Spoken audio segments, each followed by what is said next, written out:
तो जैसा कि आप सभी जानते हैं, मैं हूं आपकी हिंदी की अध्यापिका और मैं स्वागत करती हूं आप सभी का आईसीटी वर्चुअल क्लासरूम में। और आज हम पढ़ेंगे क्लास 9th की हिंदी। तो क्लास 9th की हिंदी में, जैसा कि आप सभी को पता ही है, हमारे व्याकरण का भाग चल रहा है और व्याकरण में हम पढ़ रहे हैं समास। तो समास में हमने समास के जो भेद हैं वो हम पढ़ रहे हैं। समास के भेदों में हमारा अभी पिछले सेशन में द्विगु समास हम पढ़ रहे थे और उसके भेदों को हम जानेंगे आज के सेशन में। फिर आगे बढ़ेंगे द्वंद्व समास और फिर बहुब्रीहि समास। और इस तरह हमारे समास के जो भेद हैं वो आज हमारे कंप्लीट हो जाएंगे और इससे जुड़े हुए कुछ प्रश्न भी हम करेंगे। इसलिए आप सभी बिल्कुल ध्यान से सुनिए, समझिए और कॉपी में भी इस चीज को लिखना है, क्योंकि ये बहुत जरूरी चीजें हैं। केवल और केवल पढ़ने से समझ में आने वाली नहीं है। समास जो है वो आपको आगे भी बहुत ज्यादा काम आएगा। कोई भी कॉम्पिटिटिव एग्जाम हो, चाहे आपकी क्लास से कक्षा से संबंधित हिंदी सब्जेक्ट से संबंधित कोई एग्जाम हो, तो हर जगह आपको हिंदी व्याकरण में समास से संबंधित प्रश्न देखने को मिल जाएंगे। तो आज का सेशन शुरू करते हैं। चलेंगे स्मार्ट बोर्ड की तरफ। सभी बच्चे ध्यान से समझेंगे, ध्यान से पढ़ेंगे। तो जैसे कि हम पहले जो हमारा पिछला सेशन था उसमें हम द्विगु समास के बारे में पढ़ रहे थे और इसमें मैंने कुछ आपको बातें बताई थी कि इस समास में जो पूर्व पद होता है वो संख्यावाचक होता है। तो कुछ इस तरह के पॉइंट्स मैंने आपको हर समास में लिखवाए हैं, जिससे कि आपको आप डिफरेंशिएट कर सके एक से दूसरे समास को। कंफ्यूज बिल्कुल भी नहीं होना है। तो इस तरह आप एक दूसरे में अंतर बता सके, इसके लिए मैंने यहाँ पर हर समास में आपको कुछ पॉइंट्स लिखवाए हैं। तो कुछ पॉइंट्स इसमें भी लिखे हैं, जैसे कि इस समास में पूर्व पद संख्यावाचक होता है और समास में प्रयुक्त जो संख्या होती है वो किसी समूह को दर्शाती है, ना कि अर्थ को। और इस समास में किसी समूह या समाहार का बोध होता है। उदाहरण के लिए उदाहरण भी मैंने आपको यहाँ पर लिखाए हैं, जैसे नवग्रह अर्थात 9 ग्रहों का समूह। पंचतंत्र, पंच अर्थात 5 तंत्रों का समूह। आगे त्रिलोक, तीनों लोकों का समाहार। त्रिभुज, 3 भुजाओं का समाहार। शताब्दी, 100 अब्दों का समूह। दोपहर, 2 पहरों का समाहार। उसके बाद हम पढ़ रहे थे कि द्विगु समास के भी 2 उपभेद होते हैं। तो कौन कौन से उपभेद होते हैं? समाहार द्विगु समास और उत्तर पद प्रधान द्विगु समास। तो इसके कुछ उदाहरण हम यहाँ पर समझते हैं। देखिए, समाहार पहला था समाहार द्विगु समास। तो समाहार द्विगु समास अर्थात समाहार का जो अर्थ होता है वो होता है समुदाय या फिर इकट्ठा होना या समेटना। तो इस प्रकार जहां पर हमें इन सब चीजों की का बोध हो कि यहाँ पर किसी समुदाय की बात की जा रही है या इकट्ठे होने की बात की जा रही है या समेटने की बात की जाती है। तो इसको भी आप बिल्कुल ऐसे अपनी कॉपी में लिखेंगे। समाहार का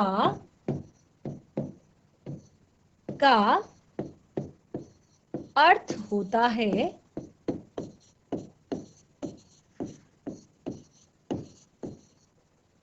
समुदाय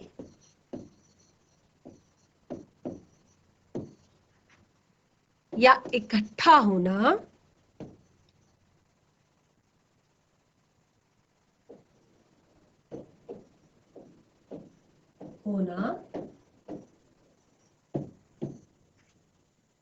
या समेटना।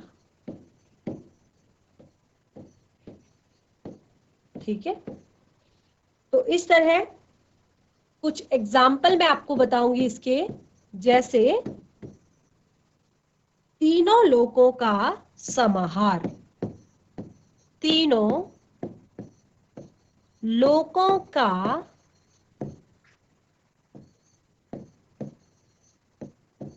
समाहार अर्थात त्रिलोक।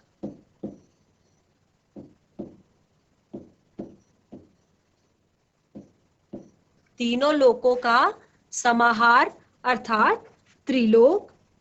5 वटों का समाहार, पांचों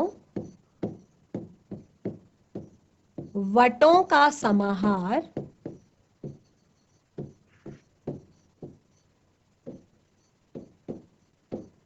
अर्थात पंचवटी।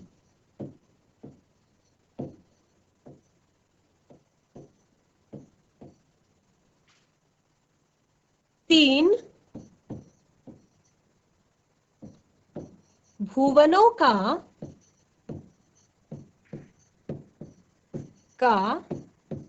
समाहार क्या होगा? त्रिभुवन।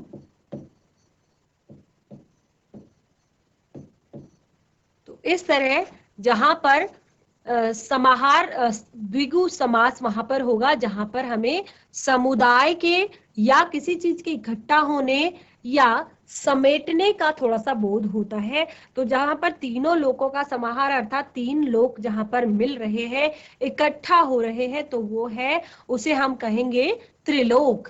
5 वटों का समाहार जहां पर 5 वट समाये हुए हैं, 5 वट अर्थात 5 वृक्ष जो है वो एक साथ है, तो उसे कहेंगे पंचवटी। 3 भुवनों का समाहार अर्थात 3 भुवन जहां पर समान रूप से है, समुदाय जहां पर है या इकट्ठा है, तो उसे हम कहेंगे त्रिभुवन। और उसके बाद हमने नंबर 2 इसका पढ़ा था, उत्तर पद प्रधान द्विगु समास। नंबर 2 हमने इसका पढ़ा था, उत्तर पद प्रधान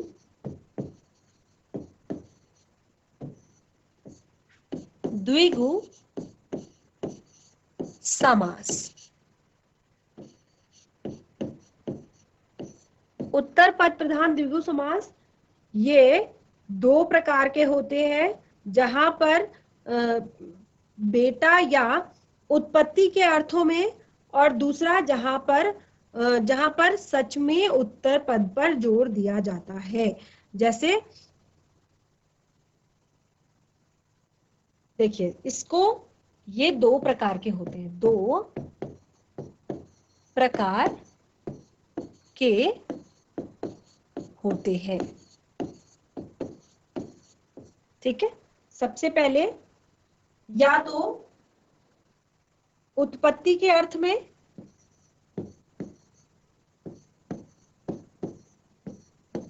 के अर्थ में, और दूसरा जहां पर सच में उत्तर पद पर जोर दिया जाता है। सच में उत्तर पद पर जोर दिया जाता है।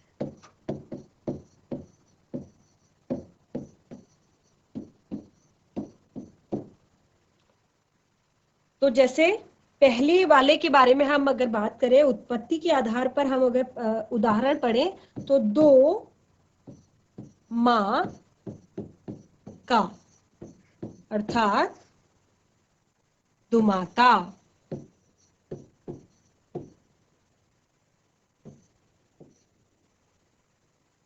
जहां पर उत्तर पद पर अर्थात बाद के पद पर जोर दिया जा रहा है, तो 5 प्रमाण अर्थात पंच प्रमाण।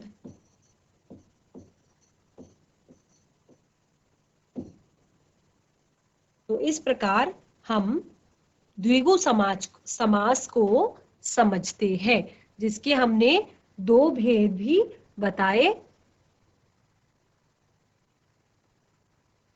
समाहारी द्विगु समास, दूसरा उत्तर पद प्रधान द्विगु समास और दोनों के उदाहरण भी हमने समझे। आगे बढ़ते हैं। नंबर 5 समास, द्वंद्व समास। नंबर 5 है द्वंद्व समास। द्वंद्व समास क्या होता है?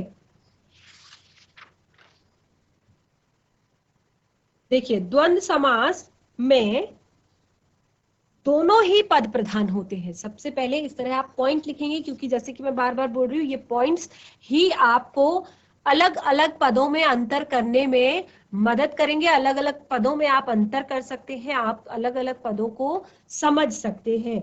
जैसे इस समास में दोनों ही पद, इस समास में दोनों ही पद प्रधान होते हैं। ठीक है, एक द्वंद्व समास ही है जिसमें दोनों ही पद प्रधान होते हैं और ये दोनों पद एक दूसरे के विलोम हो सकते हैं। नंबर 2, ये दोनों पद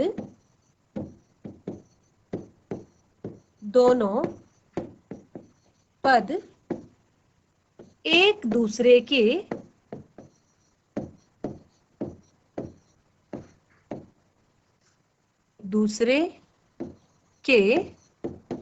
विलोम अर्थात उल्टे, एक दूसरे के जस्ट अपोजिट होते हैं,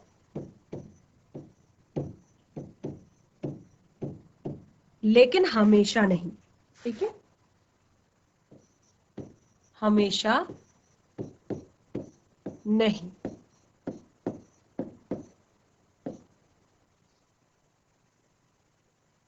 और इनका विग्रह करने पर, जब हम इस तरह के समासों का विग्रह करते हैं, इनका विग्रह करने पर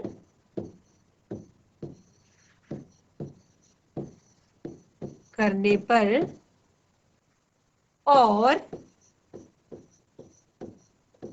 अथवा या एवं का प्रयोग होता है। तो किस प्रकार से समझेंगे आप द्विगु समास को? कि इस समास में दोनों ही पद प्रधान होते हैं और दोनों पद एक दूसरे के विलोम होते हैं, अर्थात उल्टे होते हैं, लेकिन ऐसा हमेशा नहीं होता है। और इनका विग्रह करने पर और, अथवा, या, एवं का प्रयोग होता है। जब हम द्वंद्व समास का विग्रह करते हैं तो इससे इसमें हमें और, अथवा, या, एवं शब्दों का प्रयोग हम करते हैं। इस तरह के शब्दों का प्रयोग इसमें किया जाता है। अब हम द्वंद्व समास के कुछ उदाहरणों से इसको समझेंगे। बहुत ज्यादा इजी है, सबसे ज्यादा इजी द्वंद्व समास ही है, जिसको हम बहुत इजी से समझ सकते हैं, बहुत आसानी से समझ सकते हैं। जैसे जल वायु, अपना पराया, पाप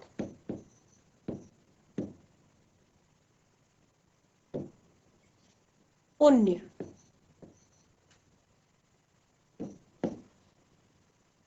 नर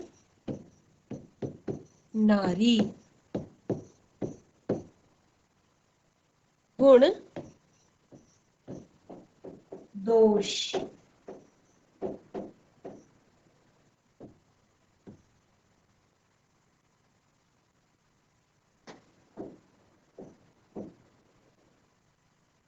अमीर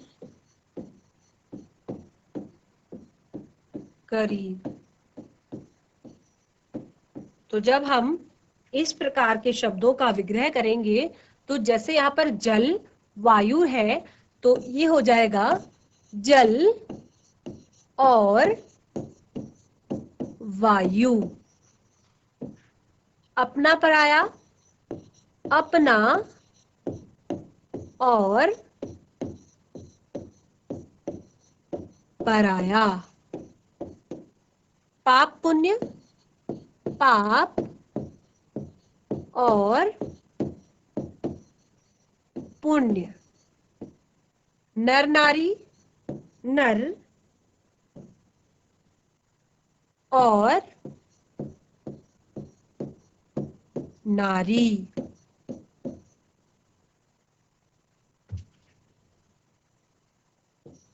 गुण और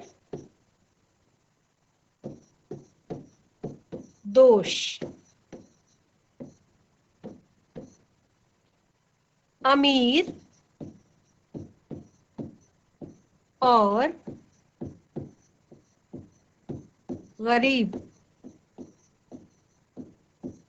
तो इस तरह से हम द्वंद्व समास को बहुत ही ज्यादा आसानी से, बहुत ही ज्यादा इजी तरीके से समझ सकते हैं।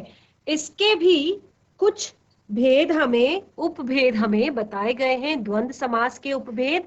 तो इनको एक बार देख लेते हैं, द्वंद्व समास के क्या उपभेद है। द्वंद्व समास आप लोगों को समझ में आ गया होगा कि इस समास के दोनों पद प्रधान होते हैं और ये दोनों पद ज्यादातर जो होते हैं एक दूसरे के अपोजिट होते हैं, एक दूसरे से अलग होते हैं, अर्थात विलोम शब्द होते हैं। लेकिन ऐसा हमेशा नहीं होता है और इनका विग्रह करने पर और, अथवा, या, एवं शब्द का प्रयोग किया जाता है। तो ये उदाहरण हमने पढ़े। आगे बढ़ते हैं द्वंद्व समास के उपभेद। द्वंद्व समास के उपभेद। तो द्वंद्व समास के यहाँ पर 3 उपभेद बताए गए हैं। कौन कौन से उपभेद है? इतरेत,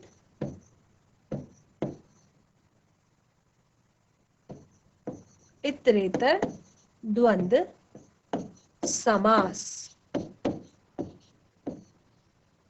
समाहार,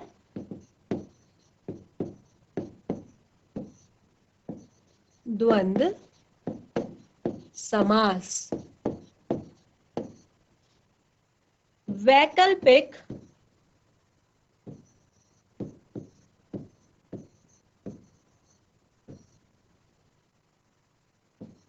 द्वंद्व समास। तो सबसे पहले हम पढ़ेंगे पहला जो हमारा द्वंद्व समास का पहला भेद है, इतरेतर द्वंद्व समास। देखिए, वे द्वंद्व समास जिसमें और शब्द से भी पद जुड़े होते हैं और अलग अस्तित्व रखते हैं।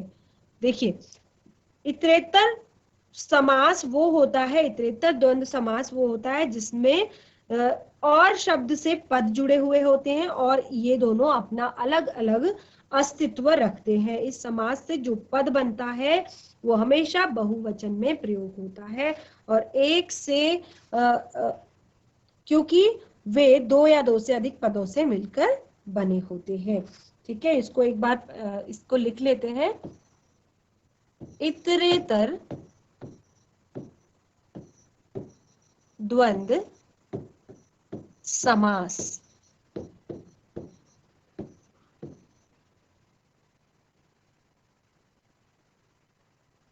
इसमें और शब्द से पद जुड़े होते हैं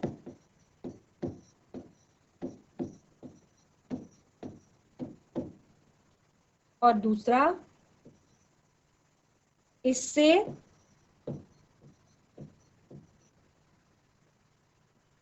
जो पद बनते हैं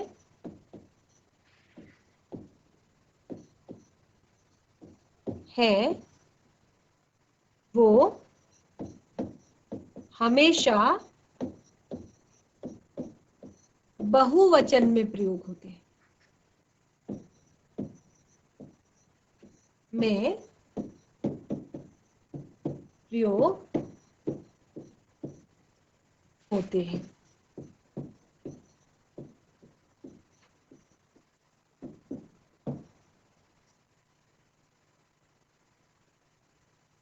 और देखिए इसके एग्जाम्पल मैं आपको बताती हूँ कि ये दोनों ये बने तो ये और शब्द से जुड़े रहते हैं, लेकिन ये अलग अलग अस्तित्व अपना रखते हैं। जैसे एग्जाम्पल के लिए राम और कृष्ण, अर्थात राम कृष्ण।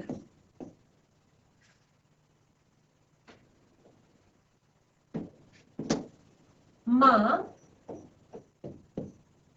और बाप,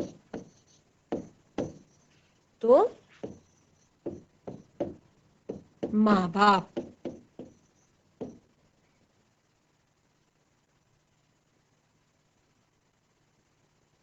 ऋषि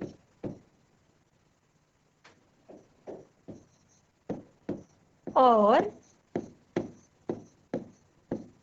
मुनि,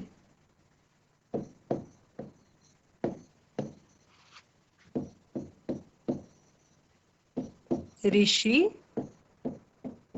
मुनि। बेटा और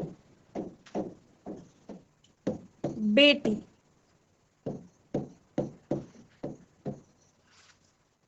बेटा बेटी। तो यहाँ पर आप जो भी शब्द देख रहे हैं, भले ही ये और शब्द से जुड़े हुए हों, लेकिन इनका अपना ही अलग अस्तित्व होता है। ठीक है, जैसे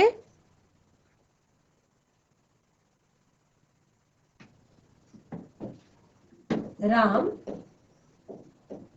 कृष्ण, राम और कृष्ण का बिल्कुल अपना अलग अलग अस्तित्व है।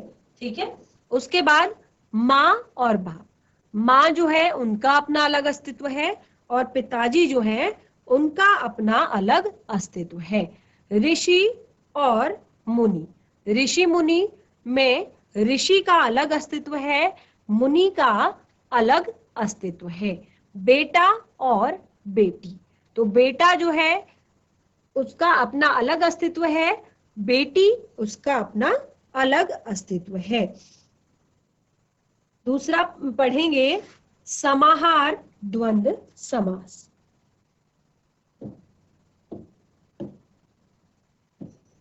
समाहार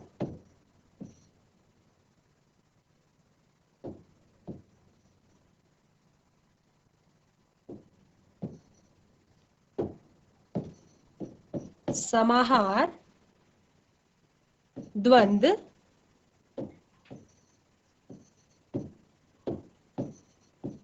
समास। तो समाहार द्वंद्व समास को हम किस प्रकार से पढ़ेंगे? इसमें हमने क्या सीखा था?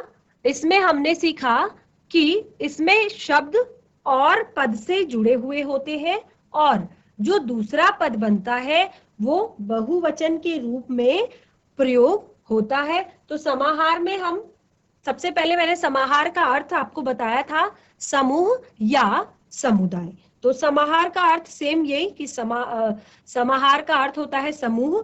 जब द्वंद्व समास के दोनों पद और समुच्चय बोधक से जुड़े होने पर भी अलग अलग अस्तित्व नहीं रखकर अपने अलग अलग, भले ही उनका अस्तित्व अलग अलग ना हो, उससे उस में अलग अलग अस्तित्व में रहकर भी वो समूह का बोध कराते हैं, तब वो समाहार द्वंद्व समास कहलाते हैं। तो इसको एक बार लिख लेते हैं, फिर समझेंगे। जब द्वंद्व समास के दोनों पद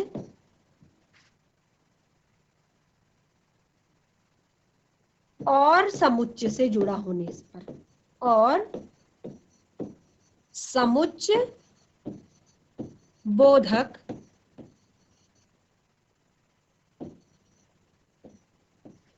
से जुड़ा होने पर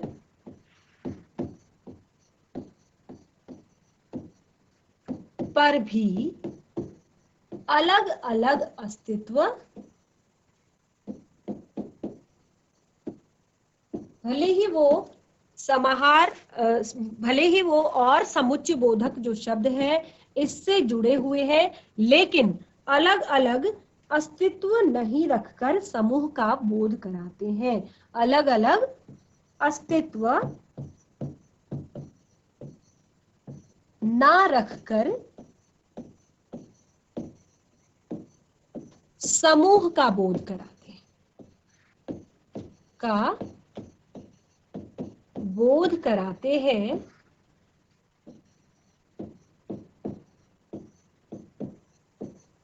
उन्हें समाहार द्वंद्व समास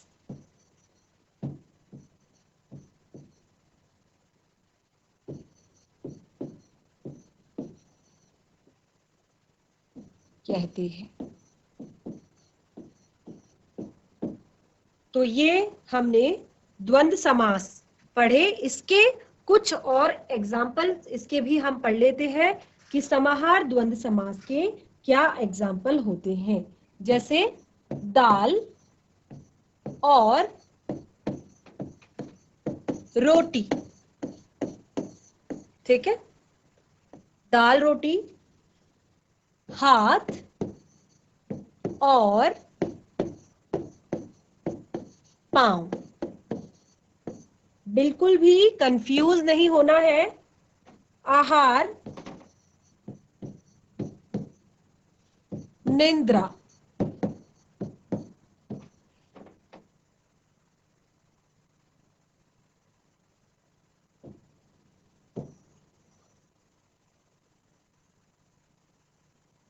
आहार,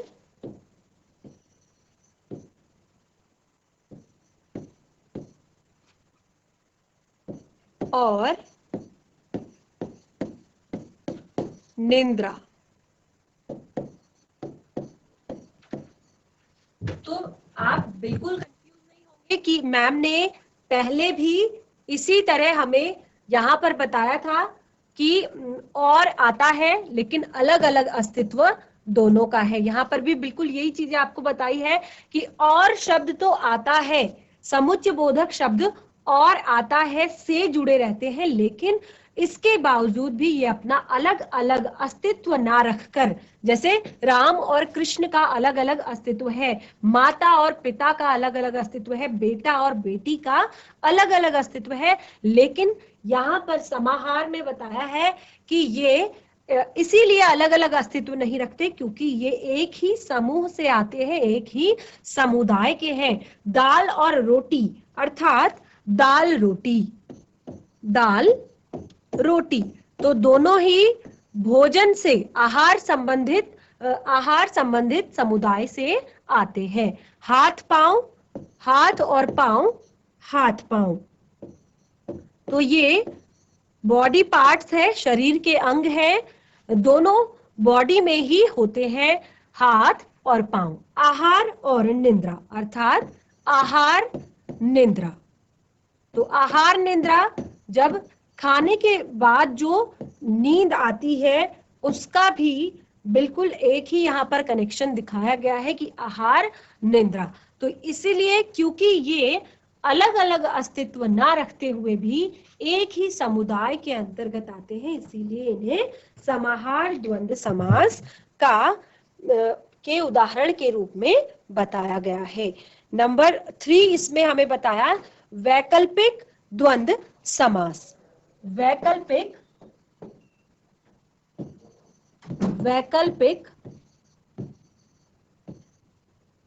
द्वंद्व समास, इसको हम अपने अगले सेशन में पढ़ेंगे। तो बच्चों, आज के सेशन में हमने द्वंद्व समास को पढ़ा और उसके भेदों को भी जाना। आगे भी हमारा एक जो समास है यानी कि बहुब्रीहि समास जो है वो हमारा शेष रह गया है, उसको हम अपने अगले सेशन में पढ़ेंगे। और इस पाठ से संबंधित अभी आप जितना भी समास शुरू से लेकर अंत तक आपने जो भी समास में पढ़ा है, आप ये सारी चीजें बिल्कुल पढ़कर आएंगे, क्योंकि कल जब हम यहाँ पर अभ्यास के प्रश्न कुछ करेंगे तो सारे प्रश्नों के जवाब आप ही लोग देंगे। तो इसीलिए आज का जो ये सेशन है इसको अच्छे से घर में पढ़िए। मिलेंगे नए सेशन में, तब तक के लिए धन्यवाद। आपका दिन शुभ हो।